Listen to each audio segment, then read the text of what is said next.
Hi hello నమస్తే welcome to our channel Ragadeepti allrounder. నేను మీ రాగదీప్తి.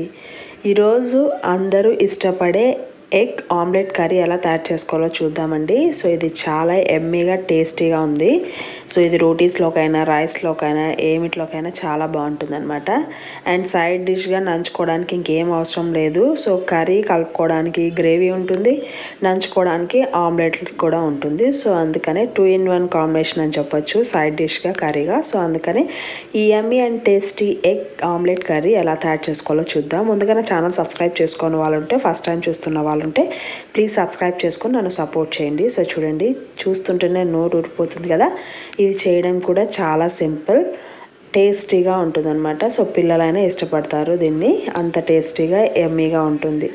సో దీనికి జస్ట్ ఎగ్స్ అండ్ సింపుల్గా ఇంట్లో ఉండే వెజిటేబుల్స్తోనే మనం ఈజీగా తయారు చేసుకోవచ్చు. ముందుగా ఈ కర్రీకి మనకి ఏమేమి ఇంగ్రీడియంట్స్ కావాలో చూద్దాము.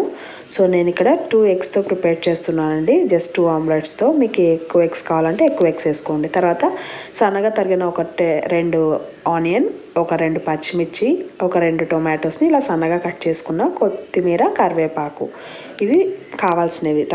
ఇంట్లోనే ఉంటాయి కదండి అన్నీ. సో ఇప్పుడు ఆమ్లెట్స్ వేసుకోవాలి ఫస్ట్. సో ఒక బౌల్ తీసుకొని అందులో స్పైసెస్ యాడ్ చేసుకోండి. ఎగ్స్కి సరిపడా సాల్ట్, కొద్దిగా పసుపు, కొద్దిగా కారం వేసి, ఒక 2 డ్రాప్స్ నీళ్ళు వేసి ఇలా మిక్స్ చేస్తే స్పైసెస్ అన్నీ ఎగ్లో బాగా మిక్స్ అవుతుంది. సో అందుకని ఫస్ట్ మిక్స్ చేసి తర్వాత ఎగ్స్ని బీట్ చేసి వేయండి. తర్వాత ఈ ఎగ్స్ని ఎంత వీలైతే అంతసేపు బీట్ చేస్తే మన కర్రీ అండ్ ఎగ్స్ ఆమ్లెట్ కూడా బాగా వస్తాయి అన్నమాట. సో అందుకనే నేను ఇప్పుడు ఆమ్లెట్ చేసుకుందాం. సో స్టవ్ ఆన్ చేసి ఇలా చిన్న గుంతగా ఉన్న బాండి తీసుకున్నా అండి. సో ఆమ్లెట్ చిన్నగా వేసుకోవాలని, మీకు పెద్దగా ఇష్టమైతే పెద్దగానే వేసుకోండి. తర్వాత ఇందులో కొద్దిగా ఆయిల్ వేసి, ఆయిల్ బాగా హీట్ ఎక్కిన తర్వాత ఈ ఎగ్ మిక్చర్ని వేయాలన్నమాట. కొద్దిగా హాఫ్ వేసుకుంటాను. ఎగ్ మిక్చర్ వేసేటప్పుడు కూడా ఒకసారి మిక్స్ చేయండి, ఎందుకంటే స్పైసెస్ యాడ్ చేసాం కదా. సో పక్కన పెట్టేసరికి కిందికి చేరికేంటి అవి. సో అందుకని ఒకసారి మళ్ళీ మిక్స్ చేస్తే మళ్ళీ అంత బాగా మిక్స్ అయిపోతుంది.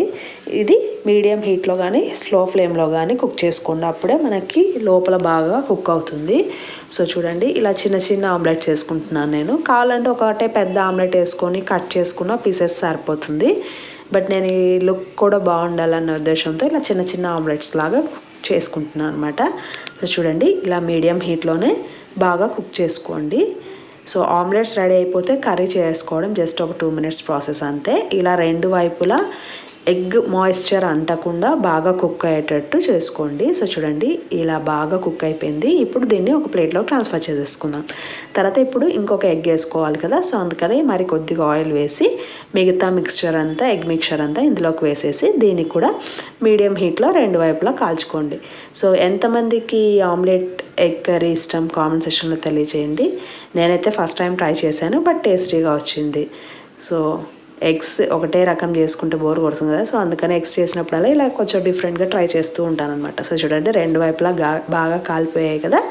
ఇప్పుడు దీన్ని ఇంకొక ప్లేట్లోకి షిఫ్ట్ చేసేసుకుందాం. ఇందాక ఆమ్లెట్ తీసుకున్నాం కదా దాంట్లోకే. ఇప్పుడు మనకి ఆమ్లెట్స్ రెడీ. ఇప్పుడు మనం కర్రీ ప్రిపేర్ చేసుకుందాం. స్టవ్ ఆన్ చేసి కడాయి పెట్టి కొద్దిగా ఆయిల్ వేయండి.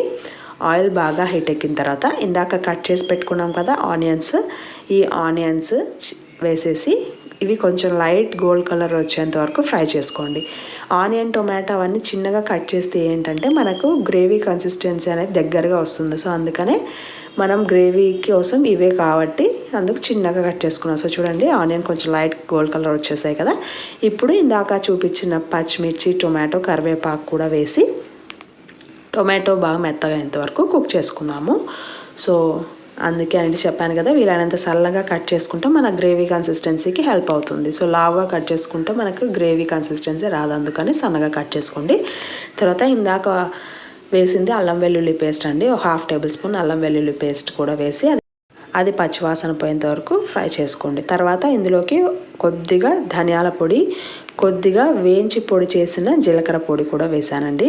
తర్వాత కారం పొడి కూడా చూసుకొని వేసుకోండి, ఎందుకంటే ఎగ్స్లో ఆల్రెడీ వేసాం కదా. సో ఎగ్స్కి సరిపడా. సో అందుకనే ఇప్పుడు కొద్దిగా వేసాను. తర్వాత కొద్దిగా గరం మసాలా కూడా వేసి ఈ స్పైసెస్ అన్నీ కాసేపు ఫ్రై అవ్వనివ్వండి. సో నేను ఎగ్స్కి సరిపడా ఉప్పు కారాలు అందులో వేసాను కాబట్టి మీరు ఏ వేసినా ఇప్పుడు ఈ గ్రేవీ కన్సిస్టెన్సీకి తగ్గట్టు వేసుకోండి. మరి ఎక్కువ అయిపోతుంది రెండో వేసినప్పుడు. ఇలా కాసేపు స్పైసెస్ బాగా వేగిన తర్వాత ఇందులోకి కొన్ని టీ గ్లాస్ అనే వాటర్ వేసి అది ఒక బాయిల్ రానివ్వండి. ఇప్పుడు మనము తగినంత సాల్ట్, ఈ గ్రేవీకి సరిపడే సాల్ట్ మాత్రమే వేయండి. వేసిన తర్వాత ఇది కాసేపు మరగనివ్వండి.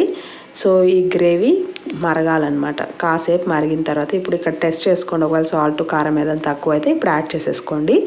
సో తర్వాత ఇలా మరుగుతున్నప్పుడు ఇందాక ప్రిపేర్ చేసుకున్నాం కదా ఆమ్లెట్స్, అవి వేసి బాగా ఉడకనివ్వండి ఒక 5 మినిట్స్. ఒక 5 మినిట్స్ బాగా ఉడికిన తర్వాత ఇలా రెండో వైపు కూడా టర్న్ చేసుకొని రెండు వైపులా బాగా ఉడకనివ్వండి. సో ఆమ్లెట్స్ కొంచెం ఈ గ్రేవీలో పడిన తర్వాత కాస్త మెత్తగా అవుతాయి కదా, సో అందుకని ఎక్కువసార్లు టర్న్ చేయకుండా 5 మినిట్స్ తర్వాత ఒక్కొక్కటిగా టర్న్ చేసుకోండి. అండ్ గ్రేవీ కొంచెం దగ్గర పడేంత వరకు ఉడకనివ్వండి. అప్పుడు మనకి ఈ ఆమ్లెట్స్ అనేది ఆ గ్రేవీ మొత్తం అబ్జర్వ్ చేసుకొని టేస్టీగా ఉంటాయన్నమాట. సో చూడండి ఇప్పుడు దగ్గర పడిపోయింది గ్రేవీ కూడా. ఇప్పుడు ఫైనల్గా ఫ్రెష్గా తరిగిన కొత్తిమీరని ఇలా పైన వేసుకొని ఒకసారి మిక్స్ చేసుకుంటే మన tasty and yummy simple egg omelette curry ready అయిపోతుంది. సో ఇది నేనైతే చపాతీలోకి సర్వ్ చేశానండి. వైట్ రైస్లోకైనా గ్రేవీ ఉంటుంది కాబట్టి కలుపుకొని తినొచ్చు, బాగుంటుంది. సో మీకు నా వీడియో నచ్చినట్టయితే please like, share and subscribe to my channel Ragadeepti allrounder. Thank you so much for watching this video. Have a nice day.